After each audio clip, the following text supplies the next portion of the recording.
Hello everyone, আসসালামু আলাইকুম। আজকে আমরা শিখব লিনিয়ার কম্বিনেশন। এখানে আমি ম্যাথটা তুলে রাখছি। And in order for a V to be linear combination of V1 and V2, there must be scalars alpha 1, alpha 2 set of real numbers such that V equal alpha 1 V1 plus alpha 2 V2. এখানে V এর মানটা দেওয়া আছে। V এর মান হলো 2 - 5 4, সেটাই। তারপরে এই যে V1 এর মান 1 - 3 2, V2 এর মান 1 - 1 1। দেন এখানে আর কি দেওয়া হয়েছে, V এর মান বসানো হয়েছে। V এর মান ছিল 2 - 5 4, সেটা এখানে নেওয়া হয়েছে আলফা 1। দেন V1 এর মান প্লাস আলফা 2, V2 এর মান এখানে নেওয়া হয়েছে।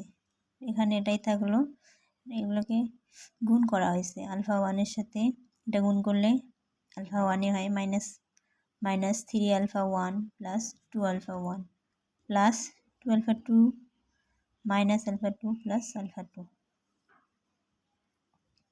দেন এটাকে বোথ সাইডে ফর্মিং সিস্টেম করে ইকুয়েশনে এটাকে এভাবে আর কি লেখা যায়, alpha 1 plus 2 alpha 2 equal to, প্রথমে এই যে 2 ছিল, এই 2টা এখানে নেওয়া হয়েছে।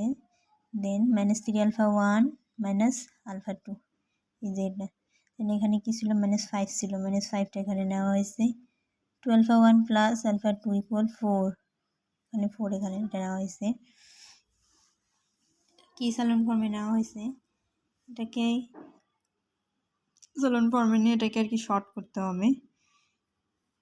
প্রথমে যেটা আছে সেটাই থাকবে, বাকি যে দুটা, এই দুটাকে 0 বানাইতে হবে। তো দুটাকে 0 বানাইতে হলে কি করতে হবে, আমি এই যে -3 আলফা 1 এটাকে উপরটাকে 3 দিয়ে মাল্টিপ্লিকেশন করলে এখানে 0 হয়ে যাবে। এখানে করে 5 আলফা 2 ইকুয়াল 1, যে এখানে সাইড নোট নেওয়া হয়েছে alpha 2 L2 dash L2 plus 3 alpha 1 3 দিয়ে এটাকে করা হয়েছে। সেমভাবে এটাকে তো 0 বানাইতে হবে। এটাকে 0 বানাইতে হলে এই আলফা 2 এর সাথে 2 গুণ করতে হবে। 2 গুণ করলে থাকে হলে -3 আলফা 2।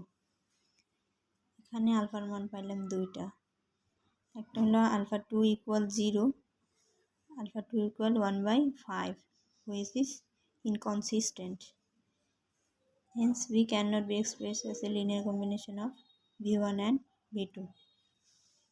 Thank you, everyone. এটা হলো আমার কি পুরো ম্যাথটা আসে।